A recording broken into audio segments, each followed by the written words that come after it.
구독자 여러분 안녕하십니까? 밀모입니다. 이번 회는 애교가 수연이 필승의 생모라는 사실을 알게 되면서 결국 공진택도 알게 됐고 백미자의 사채비 때문에 지영이 다시 공진단에게 가게 되는 고구마 답답 상황이 방송됐습니다. 지난 32회 엔딩에서 애교는 수연의 서랍에서 발견한 필승의 아기 사진을 들고 선영을 찾아와 이거 진짜 필승이냐고 되물으며 끝났는데요. 필승이 사진을 네가 왜 가지고 있어? 라는 선영의 질문에 애교가 이거 수연이가 가지고 있던데 왜 수연이가 이 사진을 가지고 있어? 라고 되물으며 일이 커질 줄 알았는데요.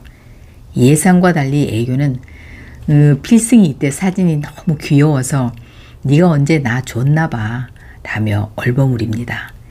애교의 머릿속엔 이미 정리가 끝난 듯합니다. 한편 수연은 필승을 불러내 생부의 사진을 주며 관련된 이야기를 해줍니다. 내가 사랑했던 네 아빠는 한국계 미국인이었는데 콜롬비아대를 나왔으며 28살에 등산하던 중 세상을 떠났어.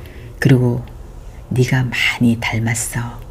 저녁에 필승은 선영과 현철에게 사진을 보여주며 그동안 생부에 대해 어떤 분인가 좀 궁금했었는데 이제 알게 됐다고 솔직하게 이야기합니다.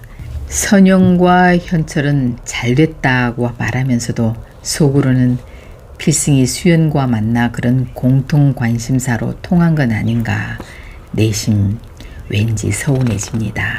장수연이 공진택과 결혼 전에 낳았던 아이가 고필승이라는 사실을 알게 된 애교는 이 사실을 바로 공진택에게 말했지만 공진택은 어디서 그런 헛소리를 하고 다니냐고 불같이 화를 냅니다. 그러나 이후 진택은 계속 애교의 말을 곱씹으며 수연을 의심하기 시작합니다. 애교를 통해 두 사람이 만난 사진을 봤는데도 수연은 최근 필승을 본 적이 없다고 거짓말로 둘러대고 마리는 오빠와는 결코 결혼할 수 없는 사이라고 말하며 마치 친오누이처럼 사이좋게 지내고 이 모든 일들이 자꾸 연상돼 떠오르며 진택의 의심은 점점 커져갑니다. 이순정의 다리 역할로 지영과 필승은 남산으로 데이트를 갔는데요.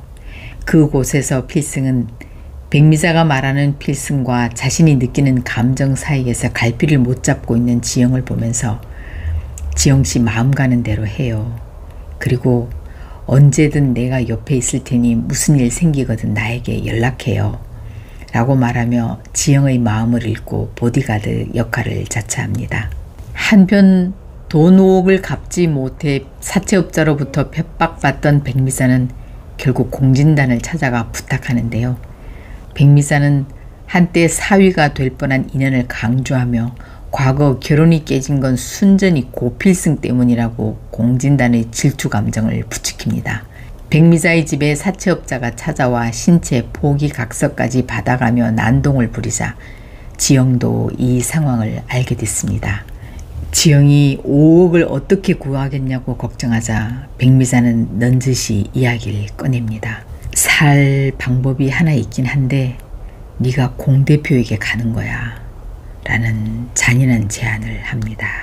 지영은 공진단이 결혼할 여자가 있다고 펄쩍 뛰자 사실 과거 네가 돌아였을 때 공진단이랑 약혼한 사이였고 우리 집이 어려울 때 도와준 좋은 사람인데 필승이 중간에 들어 회방 놨다고 엉뚱한 말로 지영을 설득하게 됩니다.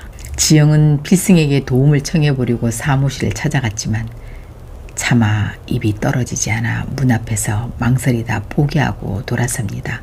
진짜 한두 푼이어야죠. 자그마치 5억입니다. 지영은 가족을 부탁했던 아버지 유언을 떠올리며 공진단이 너무 싫었지만 가족을 살리기 위해 결국 공진단에게 가기로 결정을 합니다. 백미자는 네 덕에 우리 모두 살았다. 고마워 내 딸 이라고 고마움을 표합니다. 그런데 이 장면이 시청자들의 공감을 이끌어내지 못하고 오히려 분노를 샀는데요. 지난번 도라 때의 상황을 재탕하고 또한 엄마라면 차마 할 수 없을 이런 짓과 이런 걸 동의해서 따르는 지영의 착하긴 하지만 현명하지 못한 결정에 고구마 100개 먹은 듯 답답하다는 의견이었습니다. 그렇지만 이번엔 도라떼와는 달리 필승이 아마 지영을 구해주는 조금 다른 이야기로 이어지겠죠. 진택과 공대숙에게 증거도 없이 짓거린다고 퉁박을 맞은 홍혜교는 수연과 필승의 칫솔을 가지고 유전자 검사를 진행했고 그 결과를 통해 공진택과 공대숙은 수연과 필승이 친자 관계임을 알게 됐습니다. 공진택은 결과지를 수연의 얼굴에 던지며 분노를 표출했고 33화는 그렇게 끝났습니다. 다음 회에서는 공진택에게 들킨 수연이 집에서 쫓겨나고 이 일을 알게 된 공진단이 필승을 회사에서 쫓아내려고 합니다. 공진택은 수연의 거짓말로 지금까지 산 세월을 원망하고 마음고생을 하던 수연은 결국 회사에서 쓰러지게 됩니다. 수연의 상태가 단순한 기절이 아니라 심각한 병일 수도 있어 보이는데요. 아마 주말 연속극에 흔한 장기 이식 이야기가 등장하고 아들인 필승이 죽게 되면서 모든 갈등이 훈훈하게 마무리되는 걸로 흘러가지 않을까 싶네요. 공진단의 생부로 추정되는 새 인물 등장은 이번 회에서는 그저 애교의 모습을 숨어서 훔쳐보는 장면 하나로 끝났는데요. 다음 회에 그와 관련된 상황이가 좀 더 나올 걸로 보입니다. 지금까지 33화 드라마 리뷰였습니다. 재미있게 들으셨다면 구독과 좋아요로 응원 부탁드립니다. 감사합니다.